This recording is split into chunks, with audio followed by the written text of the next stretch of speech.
Okay, so I never intended to do this video, but a few people have asked me over the years, and obviously as I get older now, so many people are asking me how I'm able to stay fit, relatively fit for most of the year. And I always say to them, because I love exercise, I love eating, but I love exercise just as much. I'm not a fitness guru, but I think that I might have stumbled across a couple of things that worked for me, and maybe you can, filter through. The reason why I'm able to keep doing it is because my brain equates exercise with something that I enjoy.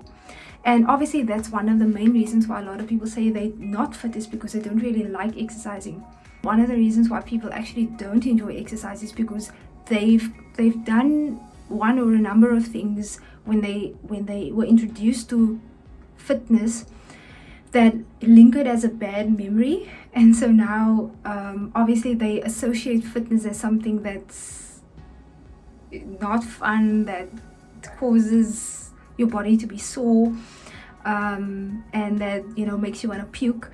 And so you want to basically reprogram that feeling in your head. And so I remember my husband tried to take up running a few times, but every time it would be either he would get shin splits and he would stop running because of that, or he would it ends up not feeling like doing it anymore. And one of the things that I've noticed about him was that he would, at the start, or as soon as he starts to sort of get relatively fit, maybe about week 2 or 3,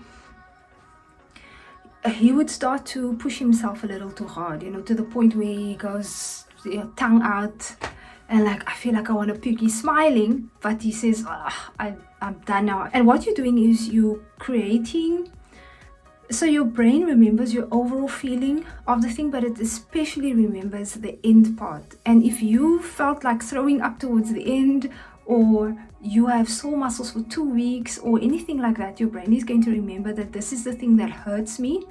This is something that makes me feel uncomfortable.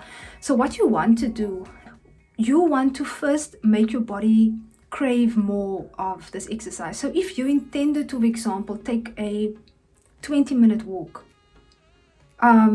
reduce it, do 10 minutes. Because what you want to do is you want your brain to say, I enjoyed that, but it was a little too short. I want more of it. Because that's going to be the thing and do this repetitively until maybe week 2 you can introduce 15 minutes or something.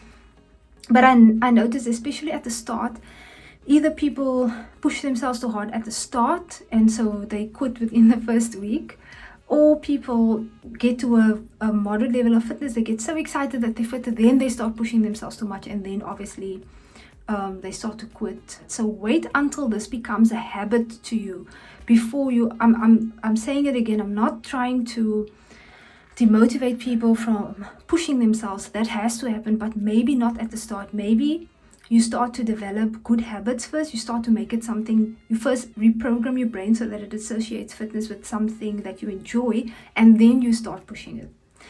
Then another thing I've noticed is that people don't choose the correct combinations of stuff. Now, with all the technology that we have today, there are so many ways in which we can obviously not just the different types of fitness that can be done, but also the different types of things that we can do while we are training. So I, for example, when I want to do like a more heat type of training, I would put in my earphones or headphones, and I would do my exercise to upbeat music.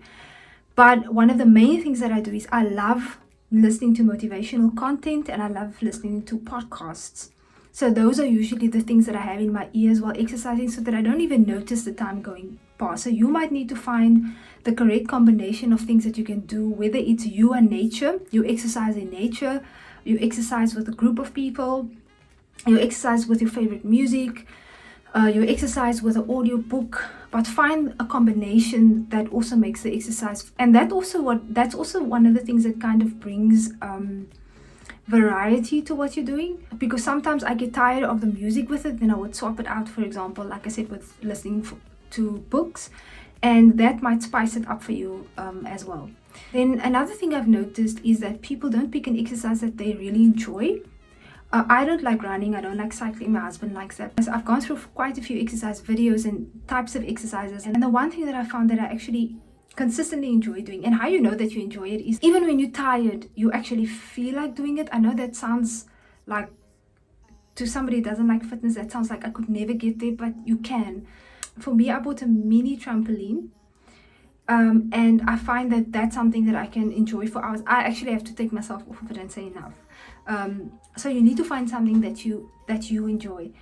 One of the other things is some people pick something that you can only do seasonally, or they pick something that you can only do with a group of people. So obviously the season changes. If the group is not available, then you can't exercise anymore. Or if they pick something that you have to do with certain equipment, so if the equipment breaks, you can't do it anymore.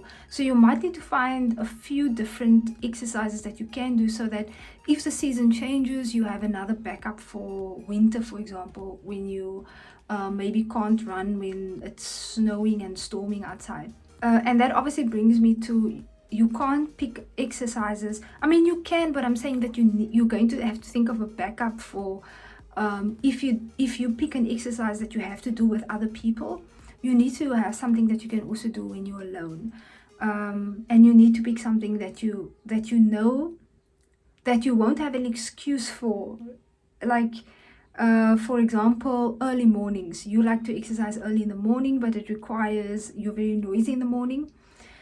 And so you can't do it when your spouse is on leave because they want to sleep in and you don't want to wake them up, or something like that. Maybe just YouTube, Google a few different things. There are so many different types of exercises out there that you might not even know exist, that might actually be your niche exercise. So those are just a few little tips from me. If any of you have found some other things that helps you to want to stay fit, to create that feeling of wanting to to do exercise, feel free to leave a comment or make a video of it so that we can learn from it. Thank you.